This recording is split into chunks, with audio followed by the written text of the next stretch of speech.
Bonsoir à tous, nous sommes jeudi 28 janvier et vous regardez le JT. Avec au programme ce soir la métamorphose d'un quartier angevin, opération de renouvellement urbain à Belle-Beille. Les premiers bâtiments étaient inaugurés hier. Festival Premier Plan, nous nous intéresserons ce soir à toutes les actions mises en place pendant ces 10 jours pour séduire le plus large public. Et nous en parlerons avec notre invitée Véronique Chara qui s'occupe à Premier Plan de la coordination des actions culturelles. Enfin, un petit tour du côté du Shabada, la salle de concert où le groupe angevin Zenzile répétait aujourd'hui le cabinet du docteur Caligari, un ciné-concert prévu demain. Après la Roseraie et Grand Pigeon, c'est dans le quartier de Belle-Beille que nous vous emmenons ce soir pour constater des avancées de l'opération de rénovation urbaine mise en place à Angers.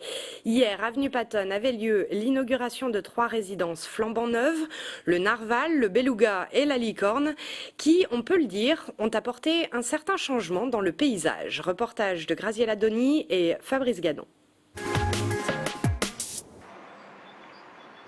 Pendant des années, les 7 tours Ramon ont été un symbole emblématique de Belle-Beille. Entre 2003 et 2008, dans le cadre de l'opération de rénovation urbaine, elles ont été déconstruites. En 2010, de nouveaux bâtiments, plus bas, plus modernes et plus petits, font leur apparition. Le confort, la sécurité. Parce que les tours devenaient vraiment l'insécurité totale, puisque il n'y avait pas d'escalier extérieur, donc pas d'escalier de secours. Ça devenait invivable, vraiment invivable. Les tours, c'était quelque chose de très désagréable. Les gens ne voulaient plus y rester. Cette rénovation urbaine est le fruit d'une concertation avec les habitants du quartier. Il s'agissait d'une opération intitulée « Hamon tourne la page ». On est sur une rénovation urbaine qui veut prendre l'ensemble des espaces en termes de réflexion, c'est-à-dire qu'on travaille en même temps les équipements publics, on travaille les commerces, on travaille la question des voiries. Donc je crois que cette opération de logement est assez exemplaire de ce côté-là. Au final, cette métamorphose donne une nouvelle image du quartier. Vous savez que le quartier de Belle-Beille est en zone franche et tous ces changements d'usage ont permis de donner une image plus active du quartier. Avec les 8 pavillons construits en 2006 à proximité du Vélodrome, 180 logements neufs de tout type sont livrés en ce début d'année. Plus de la moitié des locataires relogés dans ces 3 nouvelles résidences sont issus d'un des 5 quartiers d'Angers bénéficiant d'une opération de rénovation urbaine. Quelques infos en bref, avec d'abord ce jugement en procès d'assises, condamnation à 18 ans de réclusion hier pour un homme reconnu coupable d'avoir commis 3 viols à Angers lors de l'été 2007. Pas d'aveu ni d'explication de l'accusé, mais des preuves par l'ADN retrouvées sur ses victimes. Un départ précipité qui suscite de nombreux commentaires. Bernard Morera-Miguel, le directeur de l'École nationale supérieure des arts et métiers, va quitter ses fonctions à la fin du mois alors qu'il aurait dû voir son contrat prolongé de 3 années supplémentaires. Selon le cabinet de Valérie Pécresse, la ministre de l'Enseignement supérieur, il semble qu'il existait un désaccord entre les méthodes de Bernard Morera-Miguel et les attentes de son ministère de tutelle. Une affaire de bizutage qui s'était déroulée à l'ENSAM en septembre dernier est également mise en avant pour expliquer ce départ. Un changement de nom pour la société Thomson qui va désormais s'appeler Technicolor. Une décision validée hier en Assemblée générale par les actionnaires du groupe. Un groupe qui a connu certains remous récemment, mais qui a aussi réussi à apurer sa situation financière. Du côté du site angevin où on a un temps parlé de déménagement, la charge de travail reste soutenue. 315 salariés sont actuellement employés en CDI. Et puis encore un mot de sport, du football. Demain, Angesco recevra Le Havre au stade Jean-Bouin à partir de 20h30. Ce match sera rediffusé dans son intégralité sur Angers 7 lundi prochain à minuit, puis mardi à 16h30 et 21h30. Premier plan en compagnie de Véronique Chara. Ce soir, nous allons évoquer tous ces ateliers, projections et animations qui participent à la sensibilisation au cinéma des publics les plus variés. Véronique Chara, bonsoir. Bonsoir. Votre fonction à vous au sein de l'équipe Premier Plan, c'est la coordination de la médiation culturelle. Ça veut dire quoi exactement? Ça veut dire que vous êtes surchargé de travail? Eh ben, en tout cas, pendant 10 jours, sûrement, mais aussi pour préparer toutes ces actions, puisque ces actions de médiation culturelle se préparent tout au long de l'année avec de nombreux relais, des enseignants, des médiateurs, des responsables d'associations. Ouais. Voilà, et donc toute l'année nous permet de préparer un projet qui éclot pendant 10 jours pendant le festival. Votre fonction à vous, c'est de développer une politique de sensibilisation à l'image. Ça passe par quel biais? En fait, le festival, c'est un très bel écrin pour recevoir des films inconnus. Et puis, du coup, on se sert de cette plateforme pour donner envie à des gens de découvrir des œuvres qu'ils ne connaissent pas, des auteurs inconnus.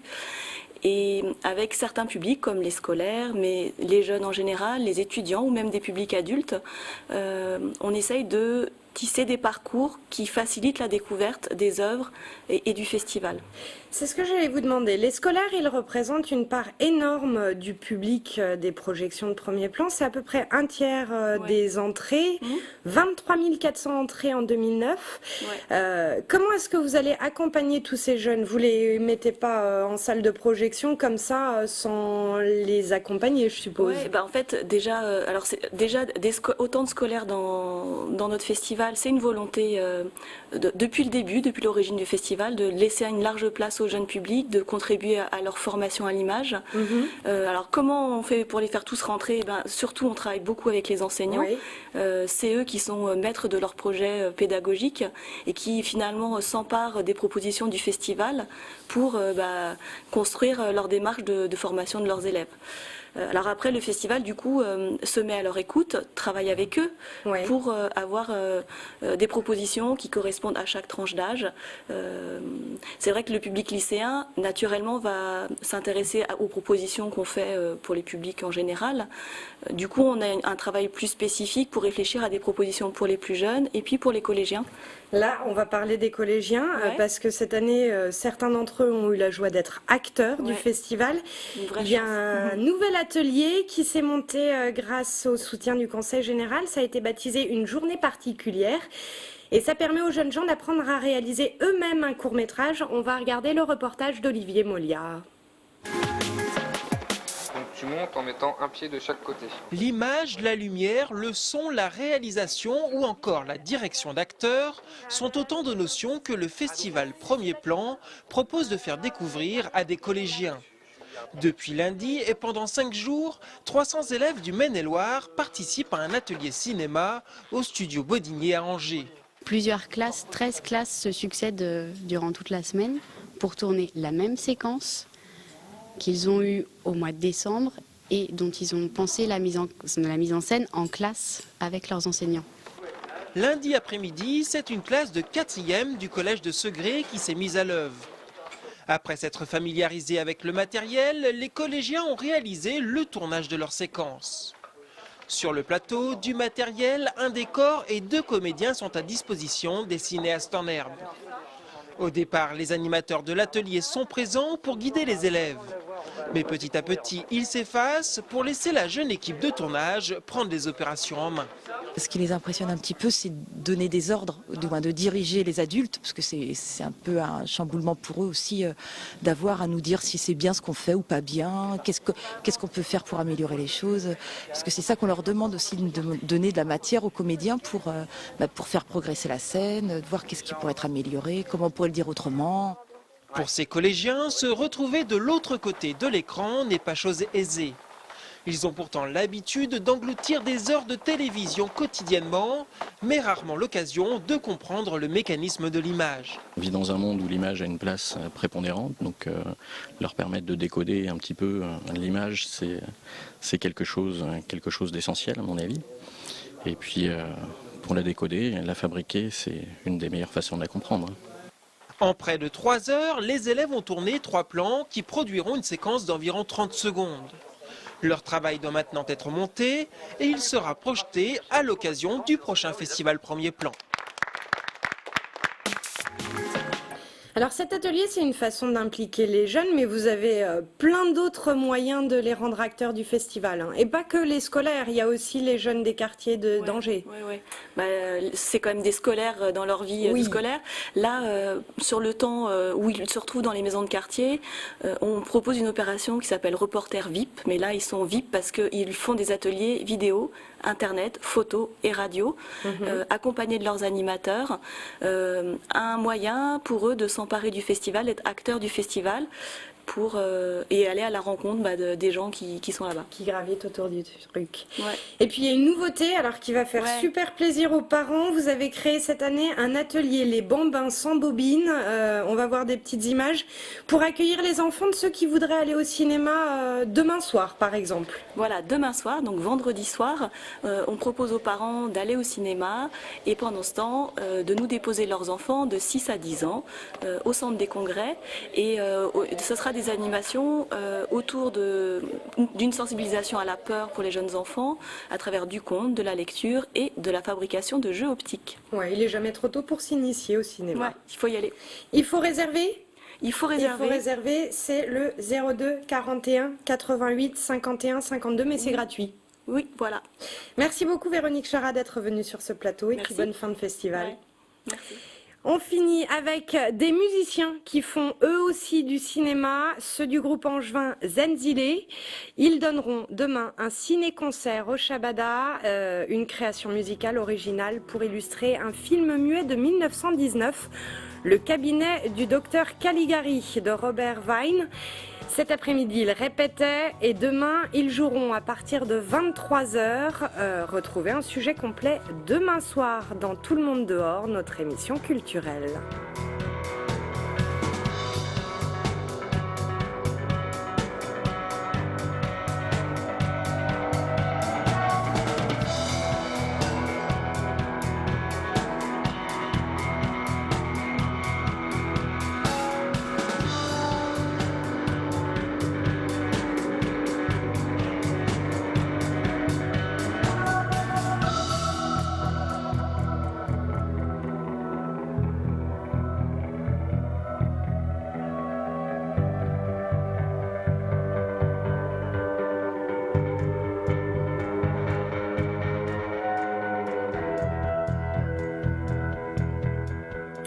Voilà, c'est tout pour ce soir. Passez une très bonne soirée. À demain.